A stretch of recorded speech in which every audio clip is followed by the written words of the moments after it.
Et salut tout le monde, c'est l'apprenti jardinier et j'espère que vous allez bien. Moi ça va nickel. Euh, Ça bouge. Attendez, attendez. Enfin, il est enfin là, je l'ai après des semaines d'attente, que dis-je, des mois d'attente. Il est enfin là. Donc je vais changer ça de suite et vous faire quelque chose de plus stabilisé depuis le temps que j'en parle. Voilà, le stabilisateur est monté. Normalement, les images devraient être plus fluides pour vous. Le téléphone va suivre mon visage. En fait, si je tourne à gauche sans bouger le bras, hop, il me suit. Voilà, c'est vraiment, ça devrait être plus fluide pour vous normalement. Aujourd'hui, donc, c'est visite du potager. Alors, pour rappel, je vais séparer la vidéo en deux parties. Donc, il y aura une partie visite potager et une visite jardin pour tout ce qui est fleurs, tout ça. Donc, pour les nouveaux abonnés, parce que vous êtes arrivés en masse, donc je tenais juste à faire un petit point avant de commencer. Mon potager n'est pas dans un but d'avoir énormément de rendement. Donc comme le nom de ma chaîne l'indique, c'est l'apprenti jardinier. Donc je débute, j'ai beaucoup de théorie mais très peu de pratique. Et entre les deux, il y a vraiment un monde. Donc moi le but de cette première année, c'est de tester les choses. Donc pour vous donner de simples exemples, je teste différents paillages. Donc du foin, de la paille, de la tonte, des mélanges de tout ça. Donc je teste pas mal de choses, je teste aussi les pommes de terre, vu que ma terre n'a pas été travaillée, donc déjà je teste la pomme de terre sans travail du sol. Je fais de la pomme de terre sur gazon, il y en a que j'ai enterré avec un planteur à bulbe. Je vous renvoie vers mes précédentes vidéos, il y a d'autres tests qui arrivent comme pour les tomates, puisque dans la théorie on dit beaucoup de choses, on nous dit aussi beaucoup de choses, mais je préfère tester de moi-même. Pour les tomates en exemple. Je vais tester à la fois des tomates avec gourmand et des tomates sans gourmand, puisque j'entends des fois il faut absolument tailler les tomates, j'entends aussi il faut surtout pas tailler les tomates, c'est des portes d'entrée pour les maladies. Donc j'entends les deux et je vais tester les deux sur deux parcelles différentes. Donc voilà, c'est vraiment une année de test et d'apprentissage pour moi. Donc j'espère que vous apprendrez avec moi, c'est tout le but de la chaîne. Donc on va commencer, je vais essayer d'aller vite pour éviter d'avoir une vidéo qui dure une éternité. Donc on y va, c'est parti.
Allez, on commence par une vue d'ensemble du potager, ça vous servira pour le concours des abonnés.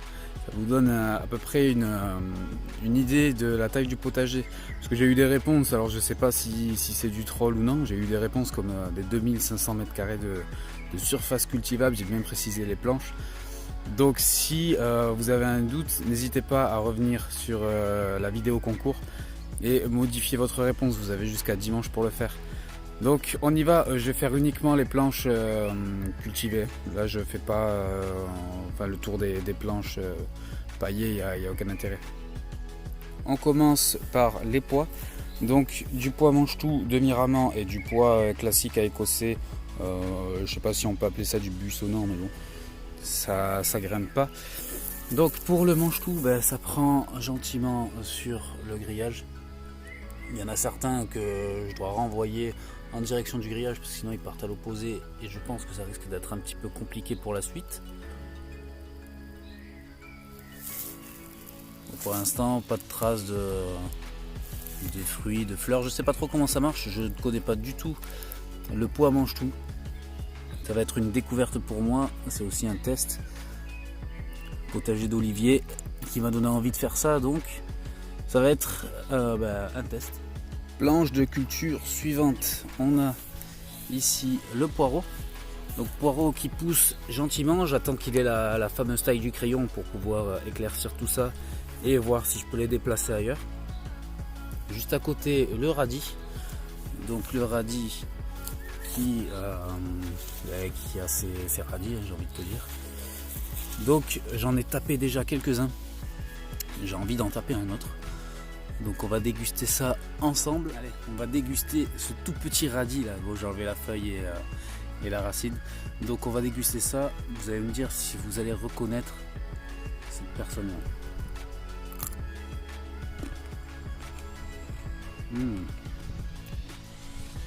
C'est un bonheur.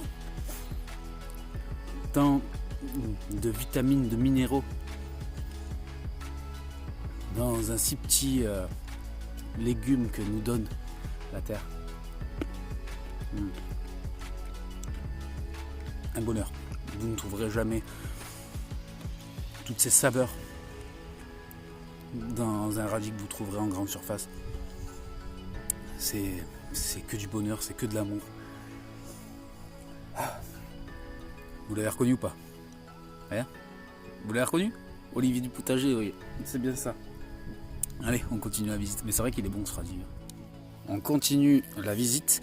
Alors quand j'ai planté mes radis là, vous m'avez conseillé de les semer avec des carottes, de façon à ce que du moment où on récolte les radis, tout simplement en fait on laisse la place pour les carottes, on éclaircit.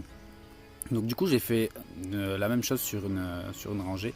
J'ai fait ça en off, je ne tenais pas à filmer ce passage là. Donc j'ai les radis qui ont commencé à lever. À sa droite, on a une autre variété de radis, donc il y a deux rangées. Je ne savais pas, enfin moi dans mon Marseillais urbain, je pensais qu'il n'y avait qu'une variété de radis, que du radis rouge et blanc.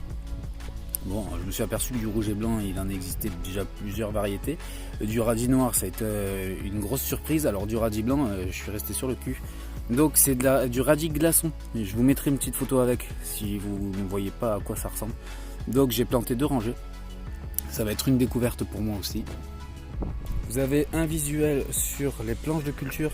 Donc comme je vous l'ai expliqué, donc avec différents paillages, foin-feuille, j'ai noté dessus pour ne pas oublier. Ici on a du foin-feuille tonte-paille, donc le combo, j'ai tout mis. Là ici on a que de la paille, donc c'est vraiment pour me faire ma propre idée du paillage. Puisque comme je le dis souvent, faites-vous vos propres opinions. C'est vraiment important, ce qui marche chez l'un ne marche peut-être pas forcément chez l'autre. Donc c'est vraiment important de se faire sa propre idée et de voir ce qui marche chez soi. Vous avez ici la planche de fleurs. Donc ça commence à sortir. Alors c'est des mélanges, hein. Il y a vraiment de tout comme fleurs et je laisse ce qu'il y a du coin, je le laisse ici et vraiment je laisse ça sauvage. Cette planche va être vraiment dédiée aux fleurs. Donc là, un mélange de fleurs. Derrière, on a les artichauts. Donc les artichauts, j'ai eu quelques mauvaises surprises avec, principalement les limaces qui me les ont ravagés en fait. Certaines feuilles ont totalement disparu. Là, il reste des vestiges d'une des feuilles. Donc j'ai vraiment été embêté avec les limaces. J'ai dû malheureusement traiter avec les fameuses billes bleues, utilisables en agriculture biologique, paraît-il. Enfin, du moins c'est noté sur la boîte, sans danger pour les hérissons. J'espère bien parce que ça m'embête. Je crois que je ne l'avais jamais fait montrer, mais juste ici, j'ai fait un petit abri à hérissons qui semble habité puisque j'ai juste devant là, c'est des hautes herbes, enfin des herbes que j'ai jamais tondues et on voit clairement un chemin qui va jusque l'abri. Donc j'espère qu'il est bien habité. Donc oui, malheureusement j'ai dû traiter, ça m'embête.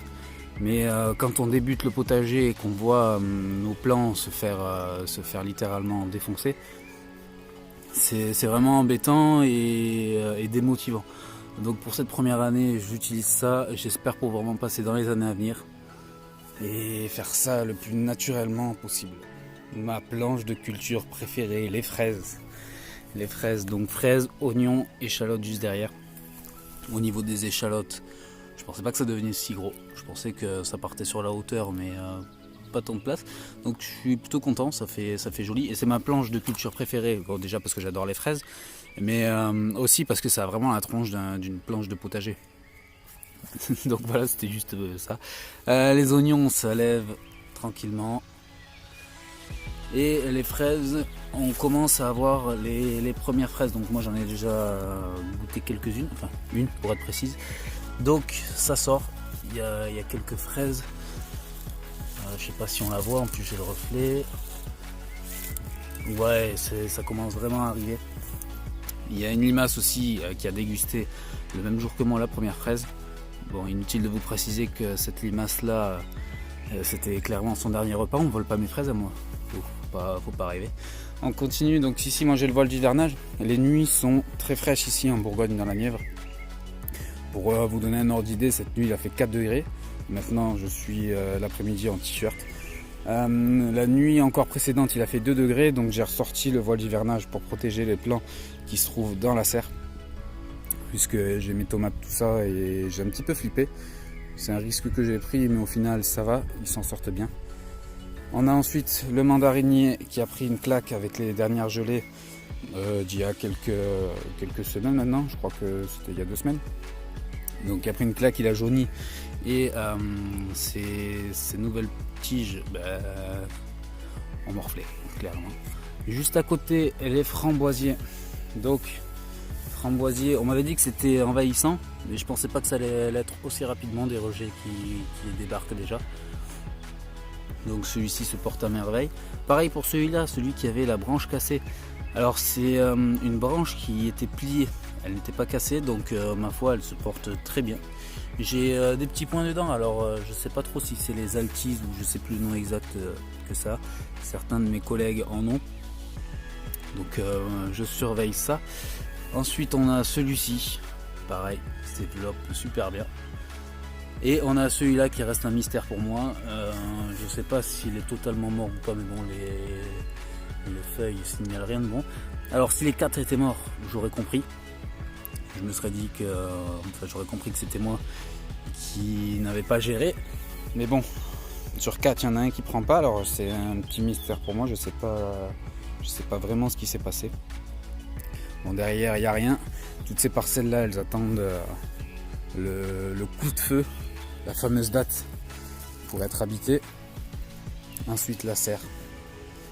Donc je commence à manquer de place, vivement le 15 mai. On a nos courges ici qui commencent tout juste à sortir. Elles sont sorties aujourd'hui, donc c'est vraiment la découverte. Bon, moi je les ai vues en ouvrant la serre et je vous vois tous arriver. Je me suis demandé quelle variété c'était, donc puisque moi ici j'ai le numéro 1. J'ai voulu regarder qu'est-ce que c'était, qu'est-ce qu'on a. La courge du Perros. J'ai vu ça, je me suis dit ça y est, je vais me faire traquer. Donc c'est la seule qui est sortie. D'ailleurs je vais l'appeler jusqu'à la fin de la saison courge du Perros. J'y tiens, c'est ma marque de fabrique. Donc on continue, c'est une des rares qui a levé. Il y a une autre courge qui a levé ici, alors je ne me souviens même plus laquelle c'est. Et ça commence à lever gentiment. Ça arrive. Donc ici on a un petit plant de tomate, le peppermint, qui a été repiqué mais qui a bien repoussé depuis. Les fleurs souci et capucine, que je vais pas tarder à repiquer chacun dans des godets. La bourrache, alors je sais pas trop ce qui s'est passé au niveau de la bourrache. J'ai des feuilles qui... Je sais pas si c'est des limaces ou si c'est peut-être un problème de température ou d'eau, je sais pas trop. Certaines feuilles ont fané, d'autres ont disparu. Donc je soupçonne un petit peu les limaces, mais pas que. Je pense qu'il y a eu autre chose. Derrière, un petit plant d'artichaut. Les tournesols que je m'étais fait manger par les limaces. Donc j'en ai ressemé. Ça repart. Bon, malheureusement ici, j'ai pas eu le temps de mettre des billes, qu'ils avaient déjà disparu. Juste derrière, le basilic, que j'ai planté un petit peu en masse, parce que je prévois d'en mettre un petit peu partout. On a le centaure, parce que le basilic ça sent vraiment trop bon et c'est un bonheur. Bref, centaure, c'est des bleuets. En visite à Bordeaux, Ma copine a vu cette fleur et a craqué dessus, donc du coup on en a pris pour le jardin. Derrière du maïs que j'ai planté, que j'ai semé il y a peu de temps, c'est du maïs blanc, donc j'attends que ça lève. Ensuite les tomates que j'ai repiquées, donc au niveau des variétés Caro Rich, Green Zebra, Saint-Pierre, Roma, Zuckerstraub et ananas. Donc ça a bien pris. Qu'est-ce qu'on a d'autre? Les salades que je dois repiquer et que je dois arroser aussi, puisque là c'est plutôt sec. Pareil, des tomates. Qu'est-ce qu'on a là? Encore du maïs. Donc celle-ci c'est une variété jaune, la Golden je sais plus quoi. Là c'est noté en plus. Golden Bantam, voilà, j'avais oublié. Les choux, alors je sais pas trop ce qu'il y a, si c'est un problème, si ça tige ou je sais pas trop. Mais, ou alors peut-être le voile d'hivernage quand je l'ai mis, maintenant ils sont couchés. Donc je sais pas trop si je dois laisser comme ça ou intervenir. Qu'est-ce qu'on a ici? Les poivrons. Poivrons toujours aussi jolis mais qui grandissent pas. Alors je comprends pas trop. Derrière d'ailleurs la surprise, le citron. Vous vous souvenez de mon citron jaune? Donc ce que je savais pas, c'est que ma copine a mis plusieurs graines en fait dans le pot. Le citron, le jaune, ça pousse pas. Le jaune ne pousse pas, mais j'ai 2 nouvelles pousses bien vertes qui viennent d'arriver. Donc le jaune, je sais pas trop ce qui s'est passé. Je vais surveiller tout ça. Mais bon, oui, les nouvelles pousses qui débarquent. Ensuite, j'ai pris de nouveaux plants de tomates. Donc ceux-ci, je les ai pris en jardinerie, enfin en grande surface plutôt. Donc c'est uniquement pour les graines. Alors de la poire yellow pire jaune. Bon, en même temps vous voyez le prix. Donc j'avais pris ces plants là uniquement pour récupérer les graines. Parce que les petites tomates me plaisaient bien. En plus j'adore tout ce qui est petites tomates. Les tomates cerises, tout ça. Donc voilà. Voilà, c'est tout pour la serre. Et voilà les amis, la vidéo se termine là, j'ai essayé d'aller au plus vite. Donc en plus avec un petit coucou, je sais pas si vous l'entendez au moins, bref. Donc j'ai essayé d'aller au plus vite pour éviter de vous faire une vidéo qui dure une éternité. Et j'espère que ça vous aura plu. Si c'est le cas, comme d'habitude, vous laissez le petit pouce bleu, l'abonnement, vous êtes de plus en plus nombreux. D'ailleurs, ma page Facebook, n'hésitez pas à venir, donc je fais un petit rappel. Tu vas sur ton petit PC, Facebook, tu tapes, tac, tac, tac, apprenti jardinier, tu dois me trouver directement. Je te montre les photos du jardin, du potager, mes quelques aventures qui m'arrivent. Dernière aventure, je me fais stopper par des oies à la campagne. C'est la vie d'un urbain à la campagne, c'est que des trucs des trucs à la con comme ça. Donc c'est là-dessus que je vous laisse. Je vous dis à bientôt pour la partie 2, partie jardin. Et voilà, je sais plus ce que je voulais dire. Ciao tout le monde!